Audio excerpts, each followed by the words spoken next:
हारिस साहब, आप इस चीज को कैसे देखना चाहेंगे या देखते हैं? देखिए, टोटलिटी में अगर हम बात करें तो दो बयान थे, एक लड़कियों को अलग करना, दूसरा हम केरल का बयान देख रहे हैं।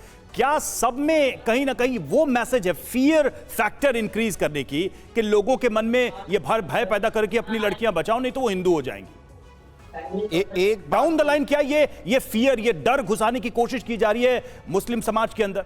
ये दो प्रबुद्ध लोग माने जाते हैं अपने धर्म के, और दोनों का ये बयान है। देखिए, मैं एक बात बहुत क्लियरली कहता हूं कि चाहे वो हिंदू हो, चाहे वो मुसलमान हो, चाहे वो हिंदू बेटी हो, चाहे वो मुसलमान बेटी हो, सवाल ये पैदा होता है कि हम संविधान के अकॉर्डिंग हम चीज़ों को सोचेंगे या अपने अपने सिर्फ कम्युनिटी वाइज चीज़ों को हम समझने की कोशिश करेंगे। नहीं, तो मैं तो इन दो बयानों के कॉन्टेक्स्ट में ये पूछ रहा हूं, क्लियर कर रहा हूं। सर, आप उस कॉन्टेक्स्ट को बड़ा बना रहे हैं, लेकिन अभी एक सवाल इन दो बयानों को लेकर है। दोनों महत्वपूर्ण लोग हैं, इनको मुस्लिम समाज सुनता है सर, इनको सुनता है, बहुत सारे लोग इनको फॉलो करते हैं, इसलिए सवाल पूछना बनता है। इसी चीज़ को मैं सामने रखते हुए बात कहना चाहता हूं कि अगर कोई मुसलमान बनाएगा लॉ जिहाद के तहत तो क्या होगा? अकॉर्डिंग टू इस्लाम वो खुद रॉन्ग होगा, इसलिए कि इस्लाम कहता है कि दीन के अंदर कोई जबरदस्ती नहीं, इस्लाम के अंदर जिहाद तो है लेकिन लॉ जिहाद नाम की कोई चीज नहीं पाई जाती है। अगर ऐसा कहता है तो अकॉर्डिंग टू इस्लाम वो खुद गलत कर रहा है। मैं हमेशा से ये अपील करता आ रहा हूं और अभी भी कर रहा हूं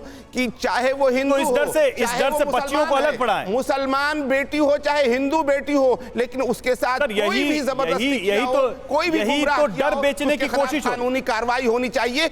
साहब मिलकर एक साथ खड़ा होना चाहिए। यही तो डर बेचने की कोशिश की जा रही कि भाई डर जाओ और बच्चियों के लिए अलग स्कूल मांगो। आज स्कूल मांग रहे हैं, कल कहेंगे कि अकेले मत जाओ, फिर कहेंगे कि स्कूल मांगना एक अलग चीज है। सर, उसका रीजन, उसका कारण, उनियाल साहब, उसका कारण, उसके कारण पे आप क्या बोल रहे हैं? मांग भी रहे तो अरे मैं जामिया मिलिया इस्लामिया में हूं और वहां पर नकाब पहनी हुई बेटियां टॉप करती हैं, और यहीं पर नहीं हिंदुस्तान भर में टॉप करती हैं। वही जो अल्लाह अकबर वाली कहानी है।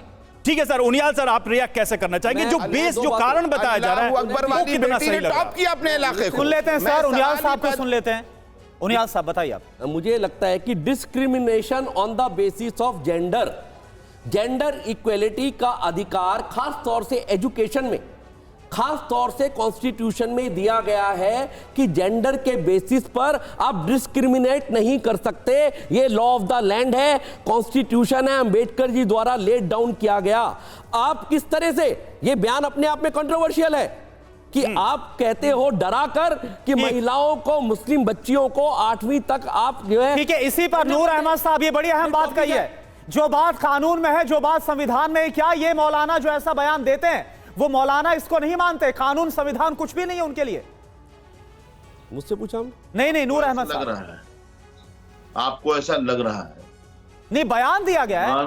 मुसलमान आलिम हो चाहे मुसलमान कोई और रहनुमा हो, कानून सब मानते हैं। हाँ, तो एफआईआर करवाइए ना उनकी। जहां पर मजहब की बात आएगी, जहां पर मजहब के साथ के ऊपर हमला होगा, वहां पर जवाब दिया जाएगा, और जवाब दिया जाता रहा है और जवाब दिया जाता रहेगा।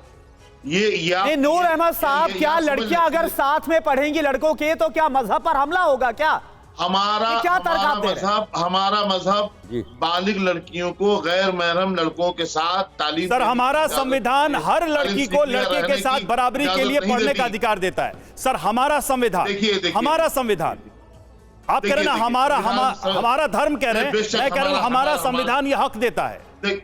देखिए, जो बात मजहब को कमजोर करेगी उसका हम विरोध करेंगे, और विरोध हमने किया है। तो आप कह रहे हैं कि संविधान, उनियाल साहब, क्या संविधान का ये प्रोविजन किसी मजहब को कमजोर कर सकता है? नूर भाई, बराबरी का हक देने का प्रोविजन क्या किसी मजहब को कमजोर कर सकता है?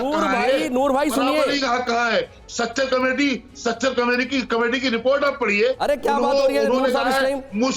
मुस्लिम एरिया, मुझे नूर भाई सुनिए, मुस्लिम, मैं आपकी बात को आगे बढ़ा रहा हूँ। नूर भाई की बात को, रवि जी मुझे मौका दीजिए, आगे बढ़ा रहा हूँ भाई। ठीक है, आप बोलिए, आप ही की जो बात नूर भाई कह रहे हैं, इन्होंने जब रवि ने आपने क्वेश्चन पूछा कि क्या मदनी जी ने constitutionally CrPC, criminal jurisprudence, Indian penal code से हिसाब से जेंडर इनइक्वालिटी को ऑक्सीजन देने की कोशिश की है, जो कि कानूनी जुर्म है? आपने बोला हाँ। अगर ऐसा है तो आपके जैसे मौलवी जिनके लिए देश सर्वोपरि है, आपने बोला आप क्यों नहीं कंप्लेंट करवाते मदनी जी की? बात कर रहे हो? मदनी ऐसी जी की बात कर रहे हो कंप्लेंट, आप? पुलिस कंप्लेंट आपकी तरफ से होनी चाहिए, नहीं, ह्यूमन नहीं, राइट्स नहीं, में होनी चाहिए, चाइल्ड वेलफेयर में होनी चाहिए, आईपीसी के बहुत सारे 339, 342 सेक्शन में होनी चाहिए। सुन लीजिए मेरी बात, आप उनको सपोर्ट कर रहे हो? अरे आप पानी पी लीजिए थोड़ा। आपके जैसे पानी पी लीजिए, नूर भाई पानी पी लीजिए मुस्लिम्स थोड़ा। की आगे आने थोड़ा की पानी जरूरत पी लीजिए है। साहब। आपको पानी पी कंप्लेंट लीजिए करनी चाहिए थोड़ा। मदनी की कि आप भाई थोड़ा पानी वास्तव पी में लीजिए। मुसलमानों के, मुस्लिम बहनों के, मदनी बेटियों के साहब, दुश्मन मदनी मदनी टाइप साहब के लोग बोलते हैं। नहीं है, चलिए सर, उनको सुन लेते हैं, सुन लेते हैं। नूर अहमद साहब, मदनी बोलिए, साहब- आप क्या बोल रहे हैं? मदनी साहब बोलते नहीं है। बोलिए नूर अहमद साहब, बोलिए, बोलिए आप। जाता है, बोल तो रहा हूं मैं। हाँ, मदनी साहब नहीं, मदनी साहब बोलते नहीं है, मदनी साहब से बुलवाया जाता है। और मदनी आपको साहब कैसे पता बुलवाया जाता सर है? अब ये सब तो देखिए, ये सब तो अपनी कल्पना की बातें हैं, उनका बयान है, आपको हम सपना उनका आया बयान है आपने और वो तो- उनका बयान है, हमने वो बयान सुनाया है टीवी पे, ठीक है। वजह साहब आप क्या कहेंगे? ये जो बहस है, ये जो बहस है, कयास आ रही है कि नहीं नहीं सर, वो बयान हमने सुनाया है सर, आप टीवी पे देख रहे हैं, सब देखते हुए आप इनकार कर रहे हैं।